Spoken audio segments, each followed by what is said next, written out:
Hello বন্ধুরা, welcome বাংলার শিক্ষা। তো আজকে আমরা এই ভিডিওর মাধ্যমে দারুণ একটি সুখবর জেনে নেব। পিএমএওয়াই আরবান 2.0-এর জন্য আবেদন প্রক্রিয়া শুরু হলো। তো সকল ভারতীয় নাগরিক আবেদন জানাতে পারবেন। পিএমএওয়াই আরবান 2.0 হলো প্রধানমন্ত্রী আবাস যোজনা প্রকল্প, যার উদ্দেশ্য হলো শহরাঞ্চলে অর্থনৈতিকভাবে দুর্বল পরিবারগুলোকে বিনামূল্যে পাকা বাড়ি তৈরি করে দেওয়া।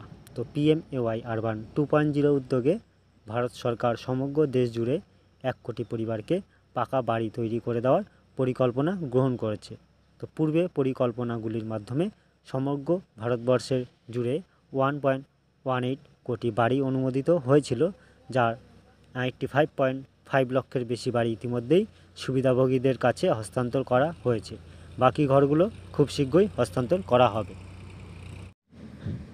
তো আজকের ভিডিওর সূচিপত্র হলো: 1. Central government scheme, 2. Urban Awas Yojana 2.0 প্রকল্প, 3. আবাস যোজনা প্রয়োজনীয় নথিপত্র, 4. আবাস যোজনা আবেদন পদ্ধতি। তো সবার প্রথমে আমরা জেনে নেব সেন্ট্রাল গভর্নমেন্ট স্কিম। এই প্রক্রিয়া সম্পূর্ণ হতেই ভারত সরকার উদ্যোগে আবার নতুন করে পিএমএওয়াই আরবান 2.0 উদ্যোগ গ্রহণ করা হয়েছে, যার লক্ষ্যমাত্রা ধার্য করা হয়েছে 1 কোটি পরিবার। তাই শহরাঞ্চলের যে পরিবারগুলি আর্থিকভাবে পিছিয়ে রয়েছেন তারা এই প্রকল্পের মাধ্যমে গৃহ নির্মাণ জন্য আবেদন জানাতে পারেন। তো আবেদন পদ্ধতি সংক্রান্ত বিস্তারিত তথ্য আলোচনা করব, তাই স্কিপ না করে পুরোটি দেখো।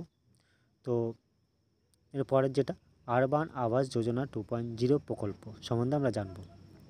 আরবান 2.0 প্রকল্পটি হলো শহরাঞ্চলে অর্থনৈতিকভাবে দুর্বল পরিবারগুলোকে বিনামূল্যে অথবা আর্থিক সহায়তা পাকা বাড়ি তৈরি করে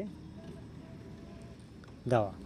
প্রধানমন্ত্রী নরেন্দ্র মোদীর নেতৃত্বে কেন্দ্রীয় সরকার 9 আগস্ট 2024 তারিখে মন্ত্রিসভায় পিএমএওয়াই 2.0 অনুমোদন করেছে। এই প্রকল্পের আওতায় ভারত সরকার বাড়ি তৈরির জন্য প্রতি ইউনিটে 2.3 লক্ষ টাকা আর্থিক সহায়তা প্রদান করবে।